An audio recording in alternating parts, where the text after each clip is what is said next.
Line. Brought to you by Kellogg's, the folks who bring the best to you each morning. The widest choice of cereals in the forms you like best. Yours from Kellogg's of Battle Creek. Now let's all play What's My Line? And now, tonight, starting their 11th year on the air, here is the award-winning panel of What's My Line.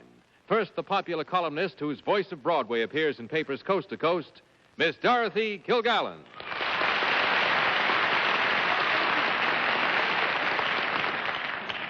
Last night, the famous theatrical club called The Lambs gave a testimonial dinner to an actor whom I consider, and I don't think anyone will contradict me, the greatest player of Gilbert and Sullivan in our time. And I'm very proud that he's sitting here on my left, Mr. Martin Green.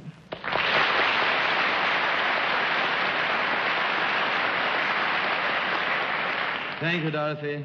And it's my great pleasure to introduce somebody whom you all know, who performed on Broadway in Once More with Feeling, The Home Show, and someone I'm very, very fond of indeed, Miss Arlene Francis.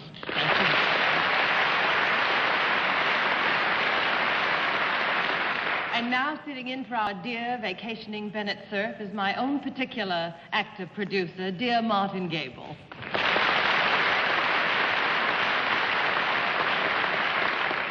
And across the floor, one of the most articulate men in television, Mr. John Bailey.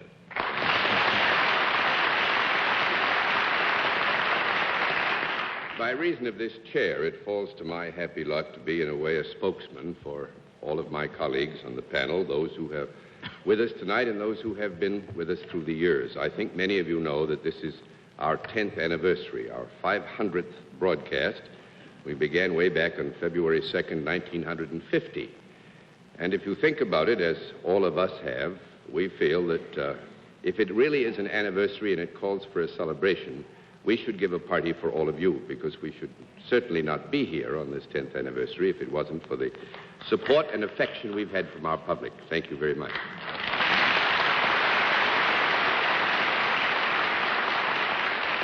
And now I think it's only fair to tell Mr. Green that all these kind words don't mean a thing. We're going to get the panel tonight again if we possibly can. So welcome once more to What's My Line. And we'll be up to our old tricks very shortly.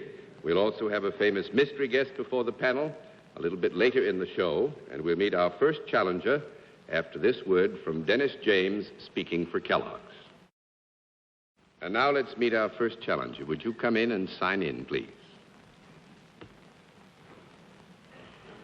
Don L. Brown. Right, sir?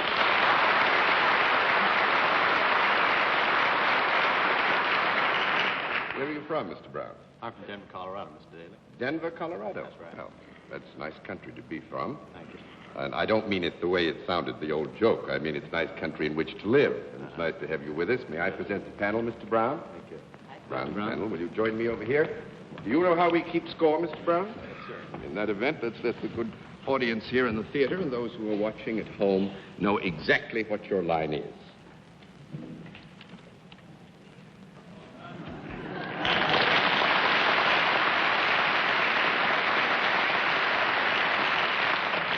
Well, panel, we'll tell you that Mr. Brown is salaried, and let's begin the general questioning with Arlene Francis. Well, Mr. Brown looks like a distinguished gentleman. Do you work for a non-profit making organization, Mr. Brown? Yes. That's pretty distinguished. Do you represent any branch of our government? No. That's not very distinguished. That's one down and 9 to go, Mr. Gable. You work for a university, Mr. Brown. Yes. Is your job with the university require you to be outdoors often? Sometimes.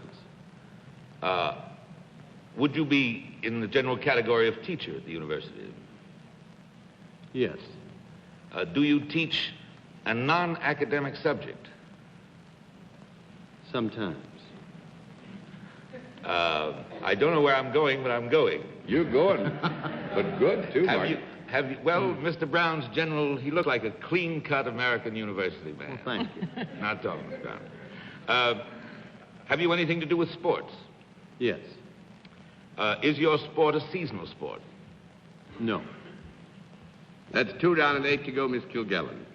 Well, aside from the sport, Mr. Brown, do you teach something academic? Sometimes. Well, are we guessing the sometimes or the other? Well, actually, what you get to here is that sometimes is a perfectly valid answer, and you will have to assume that there could be an academic cast to his overall responsibility. I see. Are you... I told you he was articulate, Dorothy. I've known it for some years, John. Beg your pardon. Mr. Brown, is your work mental as well as physical? Yes, ma'am. Is it physical as well as mental? Yes, ma'am. Can the sport that you have some connection with be played indoors as well as outdoors? Yes, ma'am. Are implements used? Sometimes. Knives, guns, things like that. Well, do you teach more, or are you connected with more than one sport? Yes, ma'am. Oh. Oh. Are you the head of a department? Yes, ma'am. Are you the head of the athletic department? Yes, ma'am. Medical education? Actually, I'm going to throw these all over. I'm mad on the 500th broadcast. I think Mr. Brown will agree that you're so close now that it would be a little bit unfair to make them go to director well, he's just of darling. physical I don't mind keeping on. Well, actually, Martin, you started off brilliantly, and Dorothy has revealed it's director of physical education at Loretto Heights College in Denver. Mr. Brown was very generous to you because he actually is connected with Loretto Heights College, and on a technicality could have ruled out the university issue, I think. Excuse me, but isn't Loretto Heights a girls' school? It sure is. Thank you very much, Dorothy.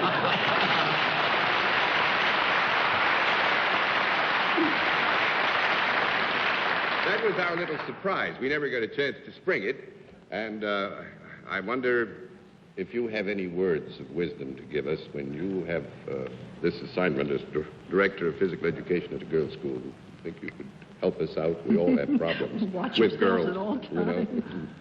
Well, I can say, Mr. Daly, we don't have our problems in our school, but we do enjoy the work with the girls. And Girls have trouble concentrating now. How's your football team? we don't have a football You don't have a football team? No, I think this is wonderful. Actually, Mr. Brown has got a degree in physical education. You also, I think, are studying for even more credits and acclaim in the field of physiology. I'm laboring on a master's. You're laboring at on this it. time. But he's happy, and we understand from the young ladies at Loretto Heights that they're happy, and everybody is much healthier than they've ever been before, so a great good has been achieved. We're happy. And you've been very good to join us on What's My Line. Thank you.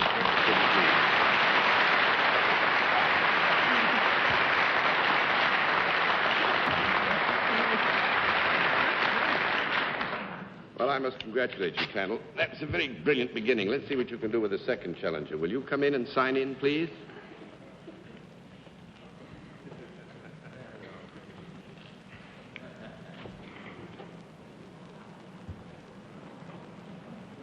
Thelma Wagner. Is that right?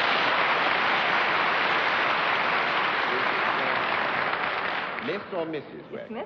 Mrs. Wagner, where are you from? Hampton, Iowa. Hampton, Iowa. Right. Very nice to have you with us tonight. May I you. present the panel? Mrs. Wagner. Mrs. Wagner. Would you join me over here, please? Do you know how we keep score, Mrs. Yes, Wagner? I do. Well, if you know how we keep score, we'll let everybody except the panel know exactly what your line is.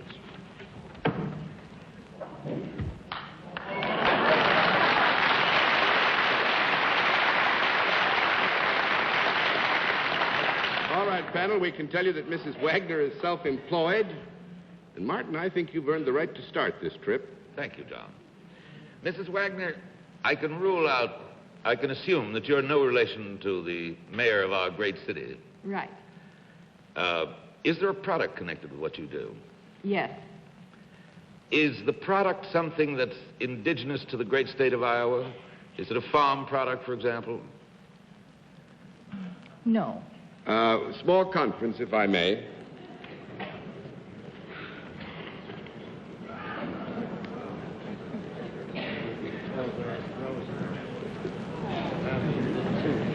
Martin, we want to be very fair. I would think perhaps indigenous might be too encompassing a term. But we would have to admit that it would be likely that the product involved here would be common to the state of Iowa, yes. I see. Is the product grown rather than manufactured? No. That's 1 down and 9 to go, Miss Kilgore. Is it manufactured out of anything that has ever been grown? Yes. Is it vegetable rather than animal? Yes. Does it grow? Does the part that is used in the manufacture of this product grow above the ground rather than underneath the ground? Yes. Would you consider it a vegetable rather than a fruit? Yes. Is it a vegetable which has color, a distinctive color, rather than something that comes in a variety of colors? In other words, I don't know what I'm talking about. No, what you're actually getting at, Dorothy, does it have one color rather than a multiplicity of colors? Yes, if I went to the vegetable store, would I expect it to be a certain color? There are no green potatoes, in other words. I think don't say things like that. Somebody will hear you. I didn't hear it, whatever Good, it was. it's fine. Well, you'll get a yes, then. Would it be green? Green? No. No, that's right. That's 2 down and 8 to go, Mr. Green. Mr. White, Mr. Green. It is. By a strange coincidence.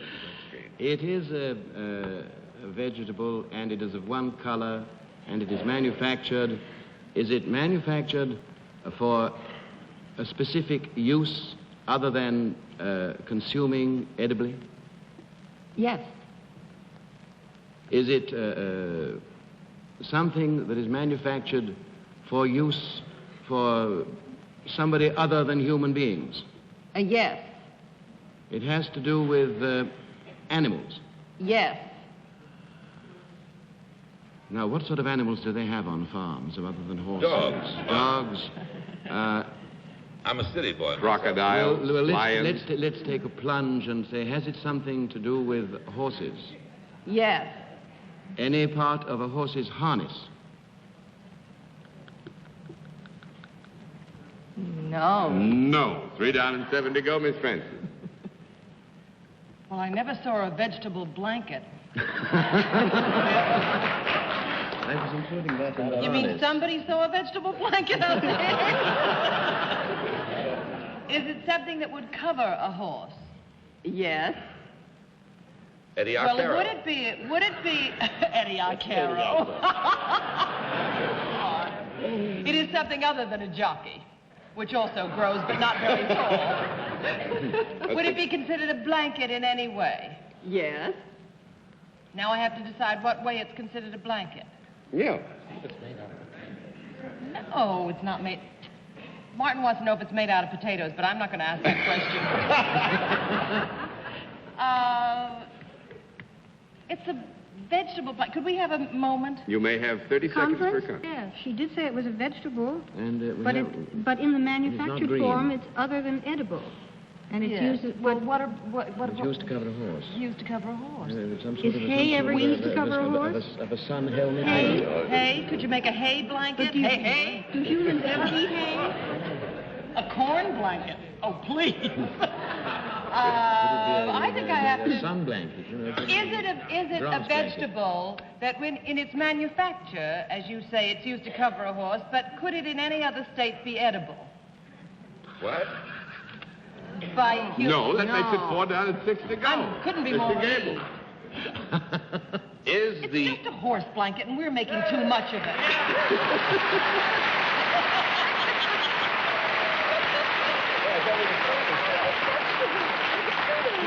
It's a vegetable horse blanket.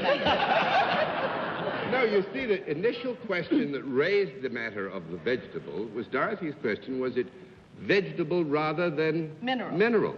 Yes, So that, that you it would was- have to say it's It vegetable was the rather broad than mineral. category, and then you went down to the specific of the That's vegetable, right. and you've had corn we left- blankets, potato blankets, potato blankets. Heavenly days to Betsy. John, what is it really made of? Cotton. Wool or cotton. Cotton. Cotton. Well, cotton I was is not thinking indigenous to actually the the state of sunblock, Iowa. too. No, but horse blankets are. And actually, I think indigenous... I said cut. Sorry. I think indigenous is perhaps too strong a term, but common to the state of Iowa would be Is a horse. there any... John said that indigenous was not the right word, and don't you ever use it again. Naughty, naughty. Well, I think I've only got one choice. It's the 500th broadcast. There it goes, all the way over. And, Mr. Wagner, we had a lot of fun. I hope you did. Thank you. I sure enjoyed it. And I think that everybody will be interested. Mrs. Wagner, you just sort of fell into making these blankets for horses and Shetland ponies, and now she's got a real business going from it. And I Can't give us a tip, can you, Mrs. Wagner? Sure. Take the horse blanket off the horse before he races. That's Mrs. Wagner's tip for today. Thank you very much, ma'am. Thank Nice you. to I have you with enjoyed us. it.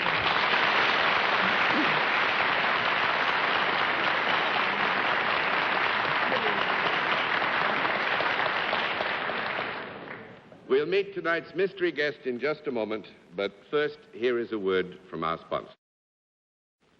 Now we come to the special feature of our program, the appearance of our mystery challenger, for which my colleagues on the panel for all these years have been asked to blindfold themselves. So tonight, we won't change it. We'll ask them to blindfold themselves. Blindfolds all in place, panel? Yes, John. Fine. Will you come in, mystery challenger, and sign in, please?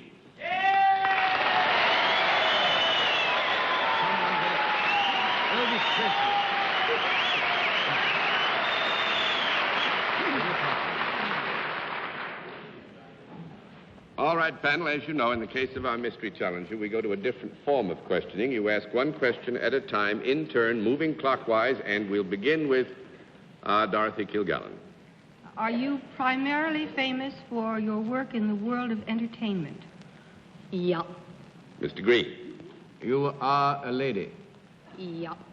Miss Francis. Are you known for your work in pictures? Nope. 1 down and 9 to go, Mr. Gable. You're known for your work in the theater. Yup. Miss Kilgallen. Have you ever been in the musical theater? Yup.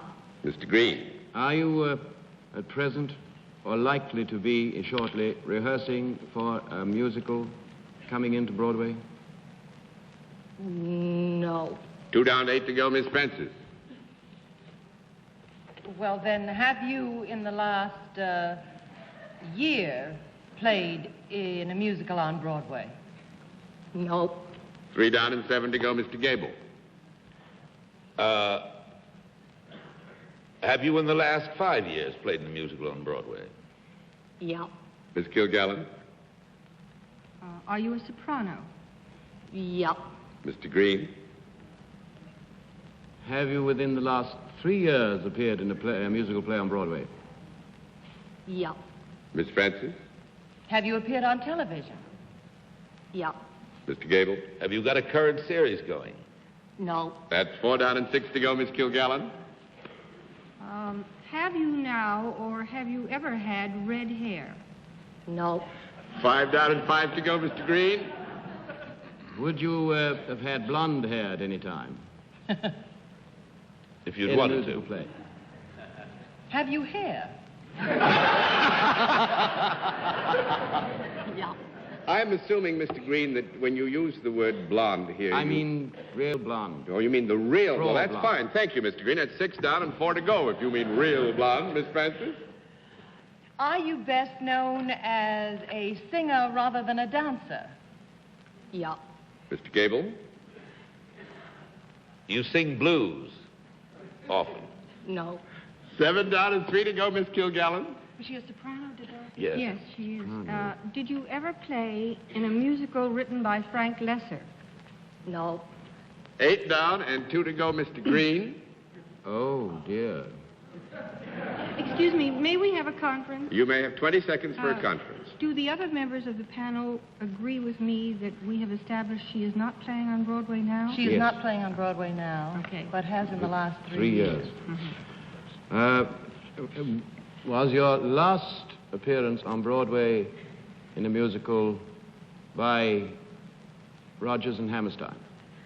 No. 9 down and 1 to go, Miss Francis. Oh, well, what about, were you in a musical written by Lerner and Lowe?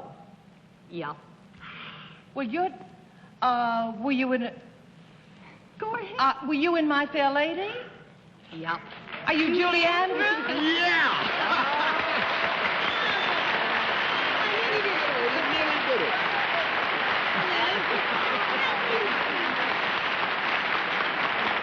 Mr. Green, I must say that in a way, this is a tribute to you. We felt that since you came from England to join us tonight, we should get another distinguished representative of the British Isles. I couldn't wish for a nicer tribute. And I'd like you to do a duet. Tell it again, darling. Tell it again, yes. Yes. The one that Julie said we nearly did it. There was one left. Oh. Just one left. We weren't really fair to them, though, were we? Oh, I think so, because, no, Julie's worried about the question on a musical to come. Well, there is going to be a new musical in September, but... We thought that was far enough away. On the technicality that it's not really specifically in rehearsal now, I think the answer was very fair. I hope we didn't mislead you, Martin. May I just say that I saw Miss Andrews in that really sensational television show, The Fabulous 50s, and you were enchanting in that. Thank you very much. Just lovely.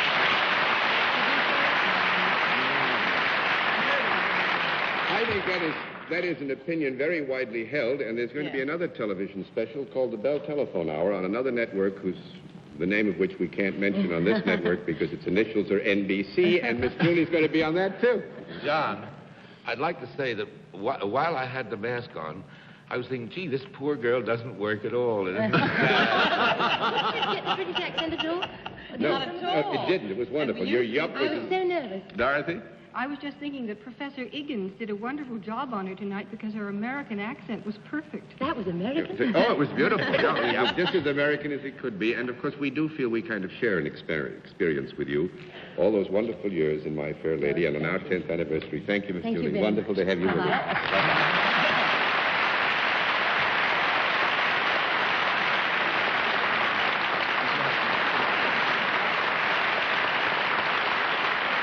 We'll have another contestant after this word from our alternate sponsor. And now let us meet another challenger. Would you come in and sign in, please?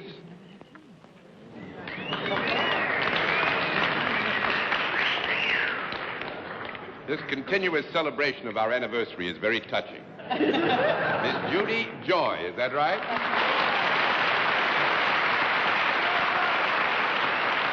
And am I right that it's Miss Judy Joy? That's right. Miss Judy Joy. Where are you from? New York. New York. Fine. May I present the panel, Miss Joy? How do you do? You join me over here. Do you know how we keep score, Miss Joy? Yes, I do. All right, then we'll let the audience at home and our friends here in the theater know exactly what your line is.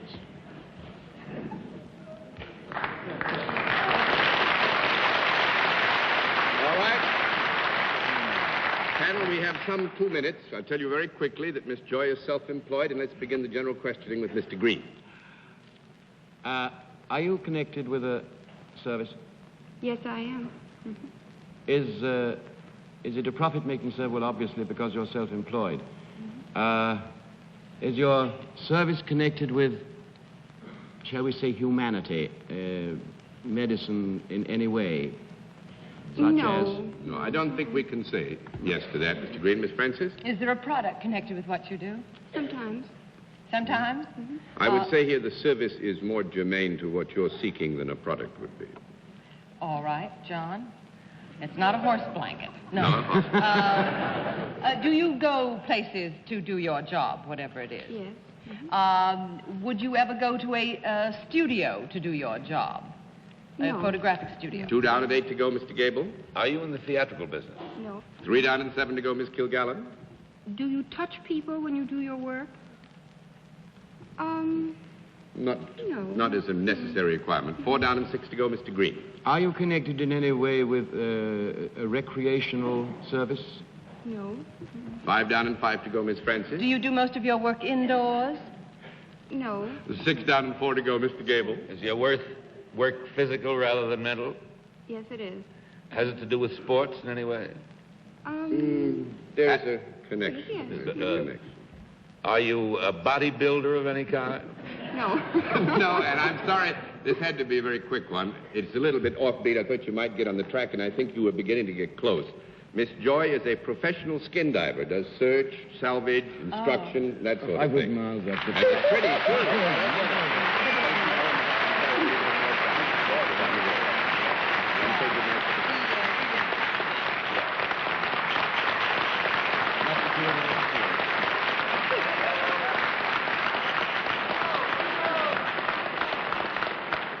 And skin diving is a fine sport. And with that, good night, Miss Dorothy Kilgallen. Good night, John. Good night to Lee Belser and all the girls at the courthouse. See you tomorrow. Good night, Morton. Good night, Dorothy.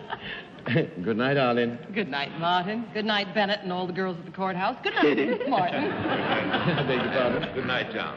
Good night, Martin. And Bennett down there in Jamaica, happy anniversary to you.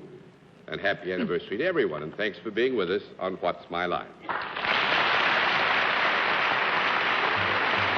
What's My Line is a CBS television network production in association with Mark Goodson and Bill Cotton.